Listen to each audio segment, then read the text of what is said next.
क्या फादर की प्रॉपर्टी के अंदर बच्चों का कोई राइट बनता है? क्या बच्चे अपने फादर की प्रॉपर्टी के अंदर कोई राइट क्लेम कर सकते हैं?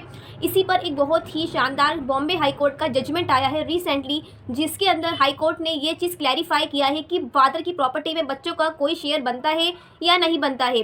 लेकिन इसको जानने के लिए आपको ये वीडियो लास्ट तक ज़रूर देखनी है, तभी आपको समझ आ पाएगा कि आप अपने फादर की प्रॉपर्टी में क्लेम कर सकते हो और फादर भी ये जान पाएंगे कि हमारे बच्चे हमारी प्रॉपर्टी के ऊपर कोई राइट रखते हैं या नहीं रखते हैं। सो गाइज, मैं एडवोकेट अर्शी मलिक ऐसे ही लीगल नॉलेज के लिए, अनेक कानून जानने के लिए मेरे चैनल को सब्सक्राइब करें और इस वीडियो को लाइक करना ना भूलें। कॉमनली ये बोला जाता है कि फादर की प्रॉपर्टी के अंदर बच्चों का ही राइट बनता है, बट ऐसा लीगली तौर पर नहीं है। तो इसको समझने के लिए हमें पहले कुछ चीज़ें समझनी पड़ेगी। फादर के पास या तो सेल्फ एक्वायर्ड प्रॉपर्टी होगी या फिर फादर के पास एंसेस्ट्रल प्रॉपर्टी होगी। सेल्फ एक्वायर्ड प्रॉपर्टी क्या होती है? सेल्फ एक्वायर्ड प्रॉपर्टी वो प्रॉपर्टी होती है जिसे फादर ने अपनी खुद की कमाई से खरीदा है, अपने पैसों से खरीदा है, और उस प्रॉपर्टी के ऊपर एक और एकमात्र जो अधिकार रहता है वो सिर्फ फादर का ही रहेगा। उस पर कोई भी राइट किसी का भी क्रिएट नहीं हो सकता। फादर जब तक अलाइव है, जिंदा है, उस पर फादर का ही हक रहेगा। बच्चे उस पर कोई भी क्लेम नहीं कर सकते, ऐसा हमारे कानून में दिया गया है। दूसरी टाइप की प्रॉपर्टी होती है एंसेस्ट्रल प्रॉपर्टी। ऐसी प्रॉपर्टी जो दादा परदादाओं के टाइम से चलती हुई आ रही है, उसे कहा जाता है एंसेस्ट्रल प्रॉपर्टी। अगर एंसेस्ट्रल प्रॉपर्टी का डिवीजन हो चुका है, ताऊ चाचा बच्चों में अगर उनका डिवीजन हो चुका है और फादर के पास अपना शेयर आ चुका है, तो उस सिचुएशन के अंदर बच्चे उस शेयर को नहीं ले सकते without permission of his father.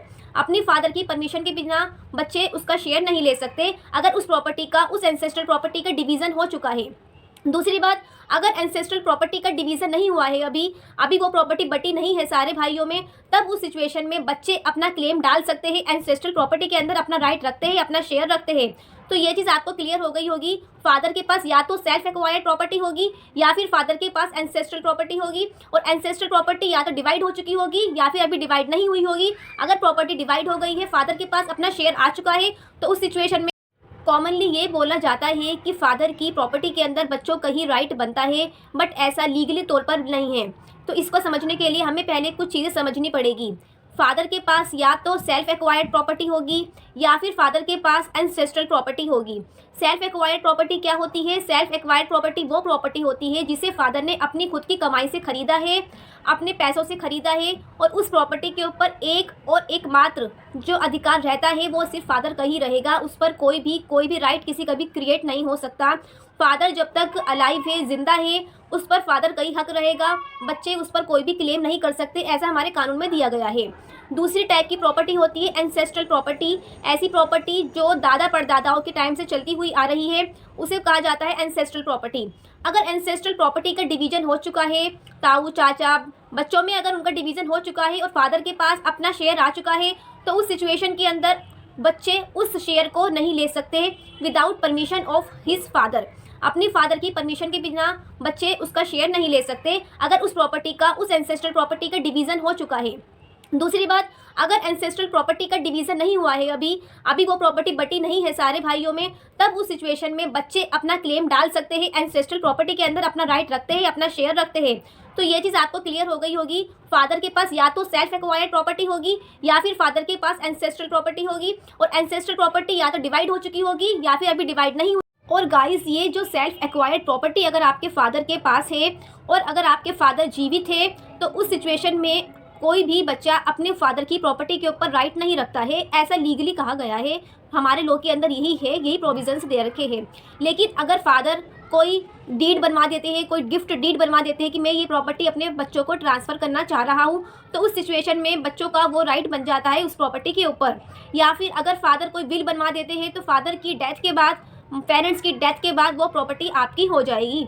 अगर फादर कोई विल बनवा देते हैं या फिर कोई गिफ्ट डीड के थ्रू आपको ट्रांसफ़र कर रहे हैं, अपने बच्चों को प्रॉपर्टी दे रहे हैं, तो उस सिचुएशन में ही आपका कोई राइट बनता है अगर फादर की अपनी विल है। बॉम्बे हाई कोर्ट के सामने एक बहुत ही इंटरेस्टिंग केस आता है, बहुत ही पेक्यूलियर सा केस था, जिसके अंदर फादर को कोई डिसीज़ हो जाती है, फादर को बीमारी हो जाती है, जिसकी वजह से ना तो उनकी बॉडी काम करती है, ना उनका माइंड काम करता है, और उनके ट्रीटमेंट के लिए पैसा चाहिए था, लेकिन मदर के पास पैसा नहीं था। तो मदर एक पिटीशन डालती है कि मेरे जो हस्बैंड है उनके पास सेल्फ एक्वायर्ड प्रॉपर्टी है, तो मुझे परमिशन दी जाए कि मैं इस सेल्फ एक्वायर्ड प्रॉपर्टी को सेल करके पैसा लेकर अपने पति का इलाज करा सकूं। तो ये पिटीशन डाली जाती है कोर्ट के अंदर। लेकिन जो अकाउंट था फादर का, जो अकाउंट था हस्बैंड का, जो अकाउंट था उसका गार्जियन मुझे बना दिया जाए, ये परमिशन ग्रांट करने के लिए एप्लीकेशन पिटीशन डाली जाती है कोर्ट के अंदर। लेकिन बीच में इस दौरान बेटा आ जाता है, बेटा सेपरेट रहता है अपने मदर फादर से, लेकिन बीच में वो अपनी एक एप्लीकेशन लगाता है कि मैं भी इस प्रॉपर्टी के अंदर हक रखता हूँ, मुझे भी अपना शेयर दिया जाए, क्योंकि फादर की प्रॉपर्टी में मेरा हक भी बनता है, मैं बेटा हूँ उनका, मुझे अपना शेयर दिया जाए, सारी प्रॉपर्टी मदर को ना दी जाए।